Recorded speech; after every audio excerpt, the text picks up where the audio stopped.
আপনারা সবাই কেমন আছেন? আলহামদুলিল্লাহ, আমিও ভালো আছি। আমাদের সবাইকে কে ভালো রাখেন? সবাইকে কে সুস্থ রাখেন? সব নিয়ামতের মালিক কে? শুকরিয়া আদায় করছি আলহামদুলিল্লাহ, করছি রব্বানা লাকাল হামদ হামদান কাসীরান তাইয়িবান মুবারাকান ফি। সব সময় প্রশংসা করব কার? সব জায়গায় প্রশংসা করব কার?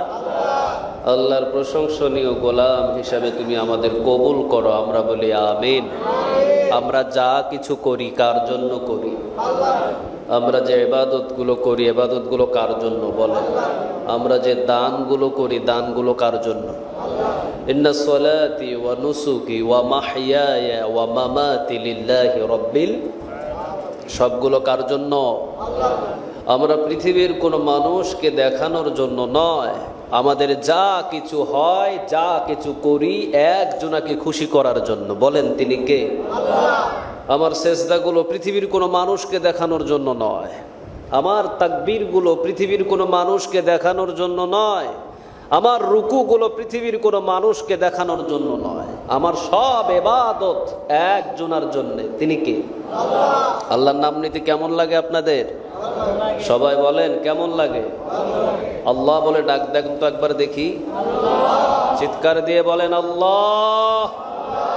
যতবার ডাকবেন ততবার আমল নামায় নেক জমা হবে। সুবহানাল্লাহ বলবেন না? রাসূল সাল্লাল্লাহু আলাইহি সাল্লাম এক বর্ণনা এসেছেন, কেউ যদি আল্লাহু আকবার একবার বলে 100 ঘোড়া জিহাদের ময়দানে দান করার নেক তার আমল নামায় জমা হয়ে যাবে। কেউ যদি একবার সুবহান আল্লাহ বলে আসমান জমিনের খালি জায়গা নেক দিয়ে পূরণ হয়ে যাবে। কেউ যদি একবার আলহামদুলিল্লাহ পড়ে আসমান জমিনের খালি জায়গা নেক দিয়ে পূরণ করে আল্লাহ তার আমল নামায় জমা করে দিবে। কেউ যদি একবার পড়ে লা ইলাহা ইল্লাল্লাহ, তাহলে আসমান জমিনের চাইতেও সব কিছু এক পাল্লায়, আর এই কালেমা এক পাল্লায় দিলে কালেমার ওজন বেশি হয়ে যাবে। সুবহানাল্লাহ বলতে পারলেন না? আবার অনেক বর্ণনা এসেছেন, তিরমিজির বর্ণনায় রাসূল সাল্লাল্লাহু আলাইহি সাল্লাম বলেন যে কখনো কোনো বান্দা যদি গুনাহ করে ফেলে সাগরের ফেনা পরিমাণ, সাগরের ফেনা চিনেন তো আপনারা? সাগরের ফেনা কি কম হয় না বেশি হয়? সারা সাগরের ফেনা পরিমাণ গুনাহ, শুধু গুনার গুনাহ, ওই গুনাহও আল্লাহ মাফ করে দিবেন একটা আমল করলে। সুবহানাল্লাহ বলেন। আমরা জানবো কয়েকটা আজকে আমলের কথা ইনশাআল্লাহ। আমরা একে একে কয়েকটা আমল আজকে শিখবো। আল্লাহ তুমি আমাদের সবাইকে কবুল করো। রাসূল সাল্লাল্লাহু আলাইহি সাল্লাম বললেন, নামাজ শেষ সালাম ফিরানোর সময় আর কোনো কথা নয়, আঙ্গুলের গিরাই গিরাই গুনবে সুবহানাল্লাহ সুবহানাল্লাহ সুবহানাল্লাহ। কয়বার বলেন? এই তো আলহামদুলিল্লাহ জানেন কয়বার? 33 বার। 33 বার সুবহানাল্লাহ পড়বেন, এরপরে 33 বার আলহামদুলিল্লাহ পড়বেন, 33 বার আল্লাহু আকবার পড়বেন, 99 বার। আর রাসূল বললেন লাস্টের একবার পড়বেন লা ইলাহা ইল্লাল্লাহু ওয়াহদাহু লা শারীকা লাহু লাহুল মুলক ওয়া লাহুল হামদু ওয়া হুয়া আলা কুল্লি শাইইন কাদির। রাসূল বললেন প্রতি ফরজ নামাজের পরে যদি এই আমলটা বান্দা করে, সাগরের ফেনা পরিমাণ যদি তার গুনাহ থাকে, ওই গুনাহও মাফ করে দিবেন কে? আল্লাহ। আলহামদুলিল্লাহ বলেন। আমরা নামাজ শেষ আসসালামু আলাইকুম ওয়া রাহমাতুল্লাহ, আসসালামু আলাইকুম ওয়া রাহমাতুল্লাহ, আল্লাহুম্মা আমিন। ঠিক না ঠিক? না, দোয়া আপনার একান্ত কোনো গুরুত্ব বিষয় নয়। রাসূল বলেছেন তাসবিহ পড়ো, এরপরে একাকী দোয়া করলেও কবুল করবে কে? আল্লাহ। অধিকাংশ জায়গায় আমরা এগুলো পড়ি না, ইমাম সাহেবও পড়ে না, মুসল্লিদেরকেও সময় দেয় না, ঠিক কি না? এগুলো বন্ধ করতে হবে। সেই হাদিসের বর্ণনা, রাসূল বলছেন সাগরের ফেনা পরিমাণ যদি কোনো গুনাহ থাকে সে গুনাহও মাফ করবে যদি আমলটা করে। আলহামদুলিল্লাহ। আজ থেকে করবো ইনশাআল্লাহ। দোয়া ধরবেন, আপনি একা দোয়া করেন, নো প্রবলেম, কোনো সমস্যা নাই। ইমাম সাহেবের সাথে দোয়া করতে হবে। ইমাম সাহেবের সাথে যদি দোয়া না করি নামাজ হবে না, ভুল কথা, ঠিক না বা ঠিক? নামাজের কোনো অংশ দোয়া নয়। আপনি সালাম ফিরিয়েছেন, নামাজ শেষ, সালামের পরবর্তীতে যে কাজগুলো আপনি একা একা করেন, কোনো অসুবিধা। এই জন্য দোয়া ধরেছেন, মোনাজাত ধরেছে, আপনি মোনাজাত ধরবেন না, আগে এই আমলটা করেন। রাসূলুল্লাহ সাল্লাল্লাহু আলাইহি ওয়াসাল্লাম বললেন, ওমর রাদিয়াল্লাহু তাআলা আনহু থেকে বর্ণনা, ওমর বলছেন, কিয়ামতের দিন কেউ যদি হাতের আঙ্গুলিতে এই তাসবিহগুলো পড়ে, কিয়ামতের দিন এই আঙ্গুলগুলো তার পক্ষে সাক্ষ্য হয়ে দাঁড়াবে। জাহান্নামের যদি ডিগলার হয়ে যায়, যদি জাহান্নামের দিকে রওনা দেয়, আঙ্গুলের গিট্টিগুলো বলবে, আল্লাহ কিভাবে এই বান্দাকে আপনি জাহান্নামের আগুনে জ্বালাবেন, এই আঙ্গুলের গিরাগুলো তো আপনার নাম তাসবিহ পড়েছে। এই জন্য এই আঙ্গুলের গিট্টিগুলো দিয়ে গুনবেন। 33 বার পড়বেন সুবহানাল্লাহ, 33 বার পড়বেন আলহামদুলিল্লাহ, 33 বার পড়বেন আল্লাহু আকবার, আর একবার পড়বেন লা ইলাহা ইল্লাল্লাহু ওয়াহদাহু লা শারীকা লাহু লাহুল মুলকু ওয়া লাহুল হামদ ওয়া হুয়া আলা কুল্লি শাইইন কাদির। যদি আমলটা রেগুলার করে যেতে পারেন, সাগরের ফেনা পরিমাণ যদি গুনাহ হয়, ওই গুনাহও মাফ করে দিবেন কে? আজ থেকে আমরা এই আমলটা করব ইনশাআল্লাহ। সহিহ তিরমিজির বর্ণনা 241 নম্বর হাদিস। এই আমলটাও আজ থেকে আমরা করব। আল্লাহ তুমি আমাদের আমল করার তৌফিক দান করো। আন আনাস ইবনে মালিক রাদিয়াল্লাহু আনহু قال قال رسول الله صلى الله عليه وسلم من صلى لله 40 يوما في جماعة يدرك التكبيرة الأولى كتب له براءة من النار وبراءة من النفاق। সহিহ তিরমিজির বর্ণনা, রাসূল সাল্লাল্লাহু আলাইহি ওয়াসাল্লাম বললেন, কোন মানুষ যদি 40 দিন তাকবীরওয়ালার সাথে সালাতে নামাজ আদায় করে, 2টা পরওয়ানা তাকে দান করবেন কে? আরো জোরে বলেন, কয়দিন? আরো জোরে বলেন, 40 দিন যদি কেউ তাকবীরের সাথে সালাত আদায় করে, ওযু করে ইমাম সাহেবের আগে মসজিদে ঢুকে গিয়েছেন, ইমাম সাহেব আল্লাহু আকবার হাত বেঁধেছে, 1 সেকেন্ড তো দেরি নাই, ইমাম সাহেবের সাথে আল্লাহু আকবার। এইভাবে 40 দিন রেগুলার যদি কেউ নামাজ পড়ে, একদিনও মিস যায় নাই, 40 দিন রেগুলার সে তাকবীরওয়ালার সাথে নামাজ পড়বে। তিরমিজির বর্ণনা 241 নম্বর হাদিস। রাসূল সাল্লাল্লাহু আলাইহি ওয়াসাল্লাম বললেন, আল্লাহ রাব্বুল আলামিন তাকে 2টা পরওয়ানা দিয়ে দেন। একটা হলো জাহান্নাম থেকে নামটা কেটে জান্নাতে নামটা লিপিবদ্ধ করে দেওয়া হয়। এখানে বলা হয়েছে 2টা পরওয়ানা, জাহান্নাম থেকে তারা নামটা কেটে দেওয়া হয়। জাহান্নাম থেকে নাম কাটা হলে বান্দার জান্নাতে নাম বসে যায়, ঠিক না বা ঠিক?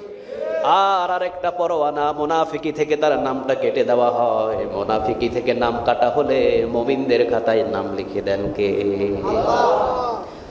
এই জন্য সর্বপ্রথমই আজ থেকে নিয়ত করবেন, 40 দিন জামাতে নামাজ পড়বো তাকবীরওয়ালার সাথে। অন্তত এই 40 দিনের ভিতরেও যদি মৃত্যু হয়ে যায়, ওই 2টা পরওয়ানা আমাদের আমল নামায় জমা করে দিবেন কে?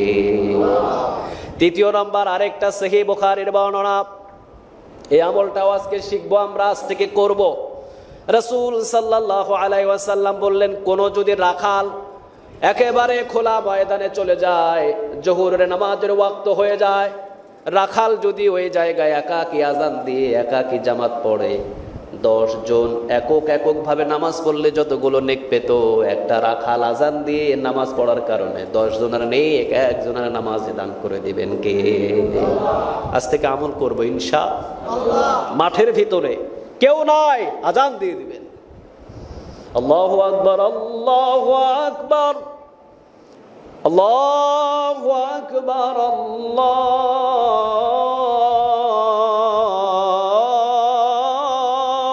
আকবার। কার নামে? আরো জোরে বলেন। প্রতিটা আজানে তাকবীর হয় কার? রাসূল সাল্লাল্লাহু আলাইহি ওয়াসাল্লাম বললেন, কোন যদি একটা রাখাল একেবারে খোলা ময়দানে মরুভূমির প্রান্তরে একাকী থাকে, যদি জোহরের সালাতের ওয়াক্ত হয়ে যায়, আসরের নামাজের সময় হয়ে যায়, এশার নামাজের সময় হয়ে যায়, ওই জায়গায় সে একাকী আজান দেবে, একাকী ইকামত দেবে, একাকী নামাজ পড়বে। 10 জন একা নামাজ পড়লে যেই নে, শুধু আজান আর ইকামত দেওয়ার কারণে তার আমল নামায় 10 জনের নেক একজনের আমল নামায় জমা করে দিবেন কে? আলহামদুলিল্লাহ পড়ে। চতুর্থ নাম্বার, আজকে একটা আমল শিখবো, সেটা হলো সহিহ বুখারীর বর্ণনা। রাসূল বললেন 10 জন পৃথক পৃথক ভাবে নামাজ পড়লে যতগুলো নেক পায়, আর যদি 10 জন জামাত করে নামাজ আদায় করে 100 জন আর একক একক ভাবে নামাজ পড়ার নেক 10 জনের আমল নামায় জমা করে দিবে কে? সেই হাদিস।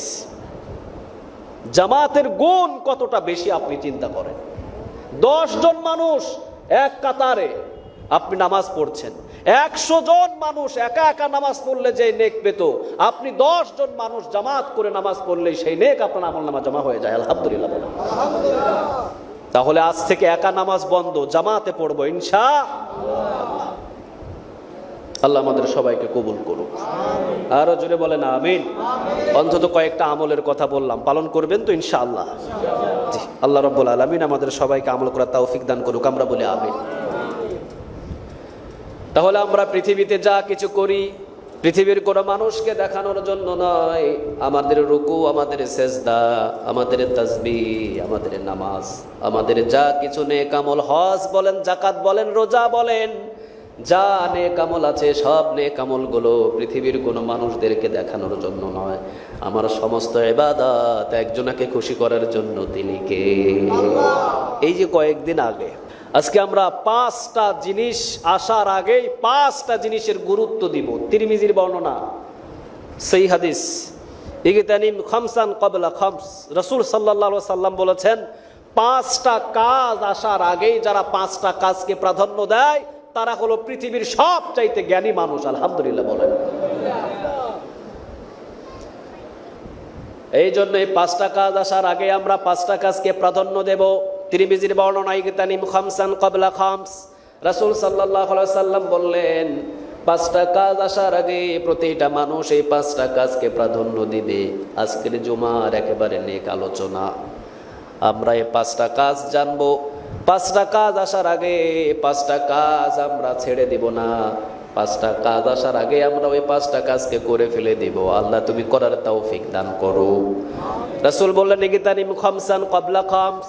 5টা কাজ আসার আগে 5টা কাজ তোমরা আগেই করে ফেলো। প্রথম নাম্বার, শাবাবাকা ক্বাবলা হারামিক। তোমার যৌবন কাজে লাগাও বৃদ্ধকাল আসার আগেই। ঠিক না বে ঠিক? যৌবনকালে যুবকদেরকে মসজিদে কম পাওয়া যায়, যৌবনকালে যুবকদেরকে তাহাজ্জুদ নামাজে কম পাওয়া যায়, যৌবনকালে যুবকদেরকে মসজিদে কোরআন তেলাওয়াত করতে কম পাওয়া যায়, কিন্তু যৌবনকালে যুবকদেরকে দোকানপাটে বেশি পাওয়া যায়। ঠিক না বে ঠিক? বন্ধু বান্ধবের আড্ডায়, বিয়ে শাদীর আড্ডায়, গায়ে হলুদের মতো ফালতু একটা আড্ডায় এদেরকে পাওয়া যায়। ঠিক না বে ঠিক? সারা রাত পার করে দেয়। যদি কোনো গায়ে হলুদের অনুষ্ঠান থাকে, ওই গায়ে হলুদের অনুষ্ঠানে যদি দাওয়াত নাও দেয় তাও যুবকের ভিড়। কিন্তু গিয়ে দেখেন তাহাজ্জুদ নামাজে একটাও যুবকরে পাওয়া যায় না, মসজিদে 5 ওয়াক্ত নামাজে যুবকদের দেখা নাই, কোরআন তেলাওয়াতে দেখা নাই।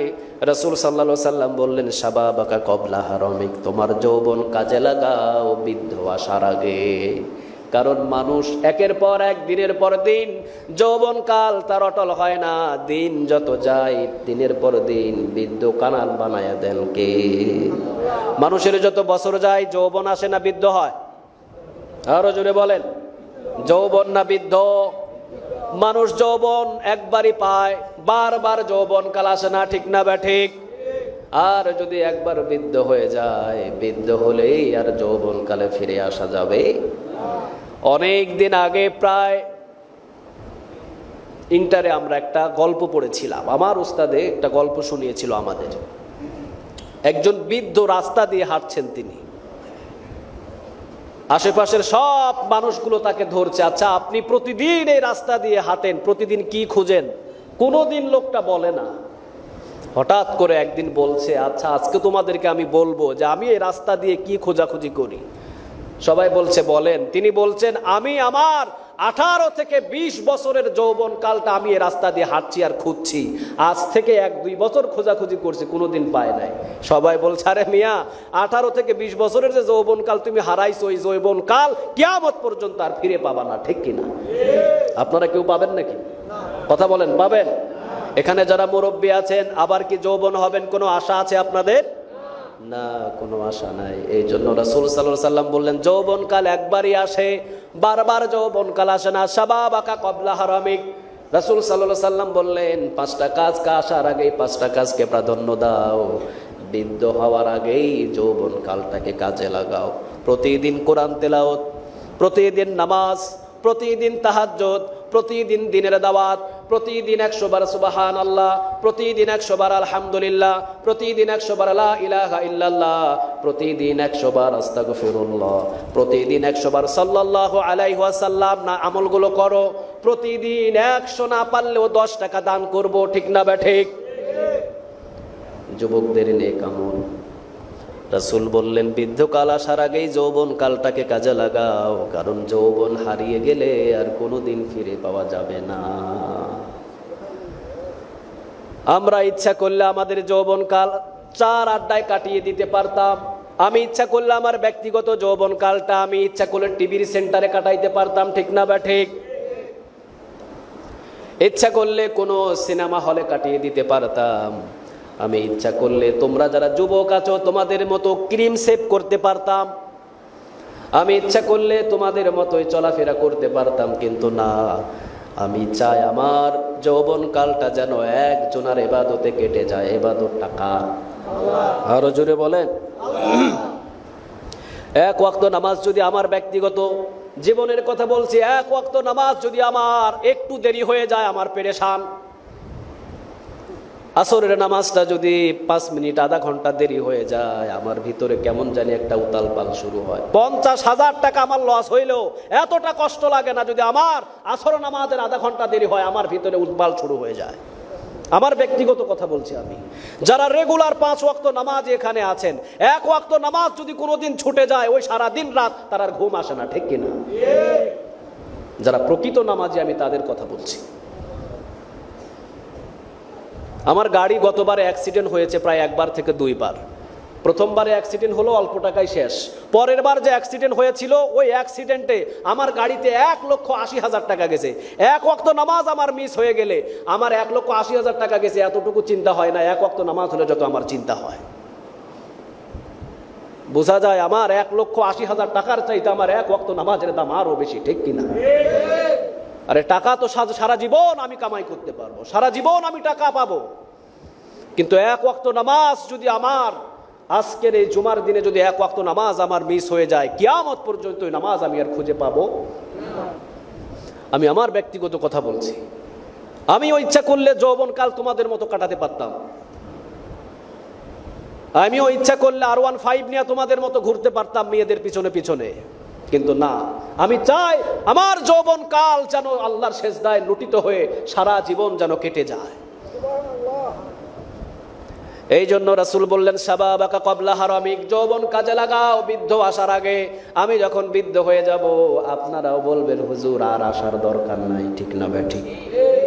আমার বয়স যখন 60 হবে তখন আপনারাও বলবেন, হুজুর আল্লাহর ওয়াস্তে মাফ চাই, আগামী জুমা থেকে আর চাকরির দরকার নাই, আপনি আর আইসেন না। কারণ বয়স যখন বাড়ে মানুষের দাম তখন বাড়ে না কমে? আরো জোরে বলেন। কমে যায়। তে যৌবন থাকাকালীন ইবাদত করা দরকার। রাসূল সাল্লাল্লাহু আলাইহি ওয়াসাল্লাম বলেন, কিয়ামতের ময়দানে অসংখ্য মানুষদেরকে আল্লাহ ডাক দিয়ে বলবে, যৌবনকালের ইবাদতের হিসাব দিয়ে জান্নাতে চলে যাও। সুবহানাল্লাহ বললেন না? তাহলে যারা যুবক আছেন, বৃদ্ধকাল আসার আগে আমরা যৌবনকাল কাজে লাগাবো ইনশাআল্লাহ। আজ থেকে যত যুবক আছেন 5 ওয়াক্ত নামাজ পড়বো ইনশাআল্লাহ। রাজি আছেন তো? যতটুকু পারি এতটুকু কাজে লাগাবো। রাসূল বললেন, শাবাবাকা ক্বাবলা হারামিক, তোমার যৌবন কাজে লাগাও বৃদ্ধকাল আসার আগেই। দ্বিতীয় নাম্বার রাসূল বললেন, ওয়াসিহাতাকা ক্বাবলা সুকুমিক, অসুস্থতা আসার আগে সুস্থতাকে কাজে লাগাও। এটা হলো সবার জন্যে। আজকে মুরব্বী সুস্থ আছেন, আগামীকাল অসুস্থ হবে এইটার কোনো গ্যারান্টি নাই। অসুস্থ হয় কার হুকুমে? আরো জোরে বলেন। আল্লাহ বলেন, ইন্নামা আমরুহু ইযা আরাদা শাইআন আন ইয়াকুলা লাহু কুন ফায়াকুন। আমি আল্লাহ রাব্বুল আলামিন যখন হুকুম দিই সাথে সাথে হয়ে যায়। কুন ফায়াকুন, আমি যদি বলি হয় সাথে সাথে হয়, ঠিক না ঠিক? আমার হুকুম সেকেন্ডের ভিতরে কার্যকর। আমি যদি বলি অসুস্থ, তুই অমুকরে ধর, ক্যান্সার তুই অমুকরে ধর, জ্বর অমুকরে ধর, টিউমার অমুকরে ধর, আল্লাহ বলতে দেরি হবে, ধরতে দেরি হবে না। এই জন্য আল্লাহ বলছেন অসুস্থতা হওয়ার আগে সুস্থতাকে কাজে লাগা। দোকানে বসে বসে সময় লস করিস না, বিছানায় ঘুমিয়ে ঘুমিয়ে সময় লস করিস না। রাতের 3টা বাজে আজকে সুস্থ আছিস, ওঠ, ওযু করে তাহাজ্জুদ নামাজে দাঁড়া। রাতের 3টার সেজদা তোর যদি তাহাজ্জুদ নামাজে পড়ে, আরশ থেকে খুশি হয়ে যাবেন কে? আল্লাহ বললেন অসুস্থতা হবা, কোন দিন হয়ে যাবে এটা গ্যারান্টি নাই, তবে সুস্থতা এইটা কাজে লাগাও। যখন অসুস্থ হয়ে যাবা তখন আর মসজিদে আসা যাবে না, ঠিক না বেঠিক? যান আপনি হসপিটালগুলোতে যান, হাজার হাজার মানুষগুলো শুয়ে আছে, ইচ্ছা করলেও আজকে জুমার সলাতে আসতে পারে নাই, ঠিক না বেঠিক? ওই যে অসুস্থ হয়েছে, এখন ইচ্ছা করলেও আর আসতে পারে না। এই জন্য রাসূল বললেন অসুস্থতা আসার আগে সুস্থতাকে কাজে লাগাও। আজকে আমি সুস্থ, সবার আগে জুমার নামাজে উপস্থিত হব। আজকে আমি সুস্থ, তাহাজ্জুদ নামাজ পড়ব।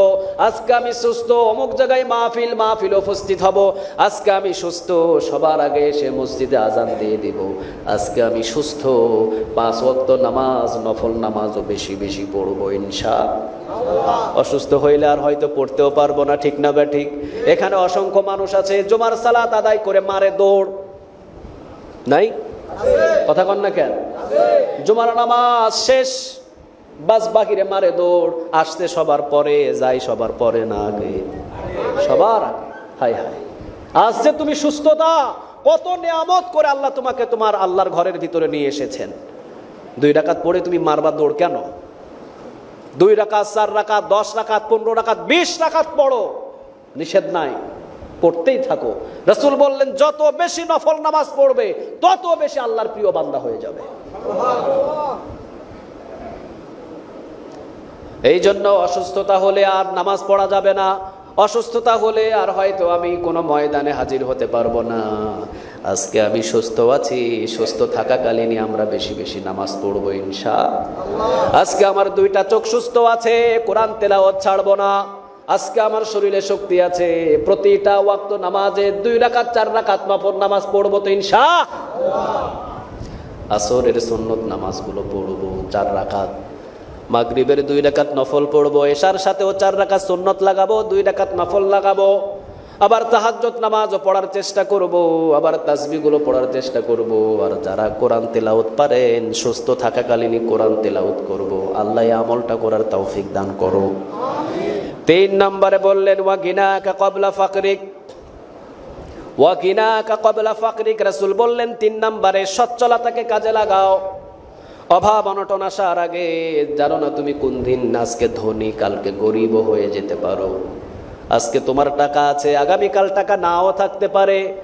আজকে তুমি অনেক সম্পদের মালিক, আগামীকাল হয়তোবা তোমার সম্পদ নাও থাকতে পারে। আজকে তোমার আর্থিক অবস্থা আছে অনেক বেশি, আল্লাহর একটা ঘর বানায় দাও। আজকে তোমার অনেক সম্পদ আছে, 100 বস্তা সিমেন্ট মসজিদে দান করে দাও। দান করলে কখনো কমে না, ওই দানটাকে পেলে পুষে উহুদ পাহাড়ের চাইতেও বড় করেন কে? আপনি মনে করছেন 50 বস্তা সিমেন্ট আপনি মসজিদে দিয়েছেন, 50 বস্তা সিমেন্টই মসজিদে দিলে এই 50 বস্তারই নেক পাবেন না? আরে না, রাসূল সাল্লাল্লাহু আলাইহি ওয়াসাল্লাম বলেছেন একটা মেষ থেকে, অর্থাৎ একটা ভেড়া থেকে যেমন 1000 ভেড়া হতে পারে, তোমার 1 টাকা থেকে 1 লক্ষ টাকা হতে পারে। আলহামদুলিল্লাহ বলো। যদি নিয়ত তোমার ভালো থাকে, প্রতিদিন 5 টাকা দান করো, ওই 5 টাকা 50 লক্ষ টাকার নেক তুমি কিয়ামতের ময়দান আল্লাহর কাছ থেকে পেয়ে যাবে। আলহামদুলিল্লাহ। গরু যখন একটা বাচ্চা দেয়, গরুর বাচ্চাটাকে অত বড় থাকে না, দিনে দিনে বড় হয়। কথা কন না কেন? ছাগল 6 মাসে 2টা বাচ্চা দেয়, ঠিক না ঠিক? বছরে 4টা দেয়, 10 বছরে তাহলে কয়টা? 4 10 40টা বাচ্চা, 10 বছরে 40টা দেয়। আপনি যদি এই সময় আল্লাহর রাস্তায় দান করেন, কিয়ামত পর্যন্ত আল্লাহ বলেন তোর দানটাকে পেলে পুষে আমি এত বড় করব। তোর আমল নামায় যখন দিয়ে দিব, তুই বলবি আল্লাহ এতগুলো তো আমি দান করি নাই। আল্লাহ বলবেন তুই যা দান করেছিস তোর নিয়ত ছিল ভালো, এই জন্য আমি তোর দানটাকে পেলে পুষে উহুদ পাহাড় পরিমাণ বরকত দিয়ে আজকে তোর আমল নামায় জমা করে দিলাম। এই জন্য রাসূল সাল্লাল্লাহু আলাইহি সাল্লাম বলেন ওয়া গিনাকা ক্বাবলা ফাকরিক, সচ্ছলতা কাজে লাগাও অভাব আসার আগে। আপনি যেই দিন বৃদ্ধ হয়ে যাবেন সেই দিন চা খাওয়ারও টাকা থাকবে না, ঠিক না বা ঠিক? এই জন্য যৌবনকাল থাকতে, হাতে টাকা থাকতেই বেশি বেশি দান করে দেন। মসজিদে আসলে 10 টাকা দিয়েন না, অন্তত এখন 20 টাকা দেন। কয় টাকা দিবেন? সবাই বলেন কয় টাকা? মসজিদে আজ থেকে কয় টাকা করে দিবেন? এ দেখছেন সবাই কয় না। আজ থেকে কয় টাকা করে দিবেন?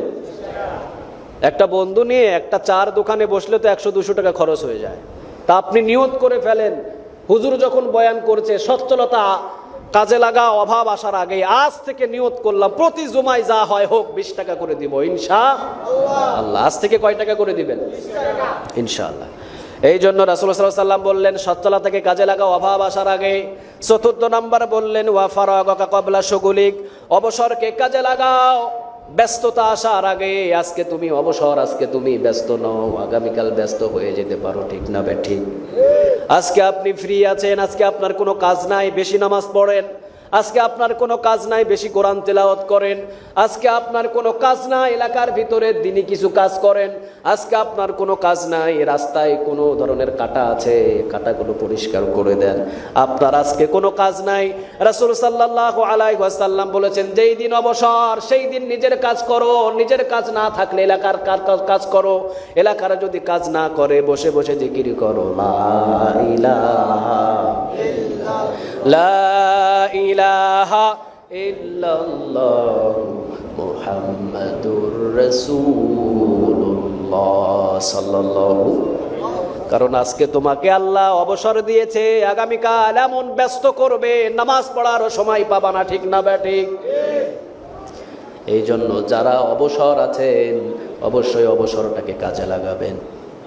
অনেক চাকরিজীবী আছে তার কাজই হলো প্রতিদিন 50টা ফাইলে সাইন করার, কোনো কাজ নাই, কিন্তু বসে বসে ফেসবুক টিপে ইউটিউব দেখে। আমি তাদের জন্য নসিহত করি বন্ধ করে দেন। আপনি আজকে 50টা সাইন করা, আগামীকাল এমন হয়তো বা আল্লাহ ব্যস্ত করতে পারে, সাইন তো দূরের কথা পায়খানা করারও সময় পাবা না, ঠিক না ভাই ঠিক?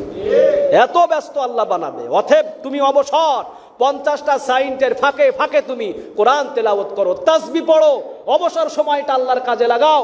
ব্যস্ত হয়ে গেলে অবসর সময়ের নেক আমলটা ওখানে পুষিয়ে যাবে, ঠিক কিনা?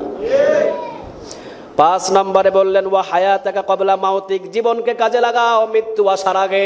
অসংখ্য মানুষ আপনাদের মসজিদের সামনে শুয়ে আছেন, আজকের জুমার নামাজ ইচ্ছা করলেও পড়তে পারবে না, ঠিক না বে ঠিক?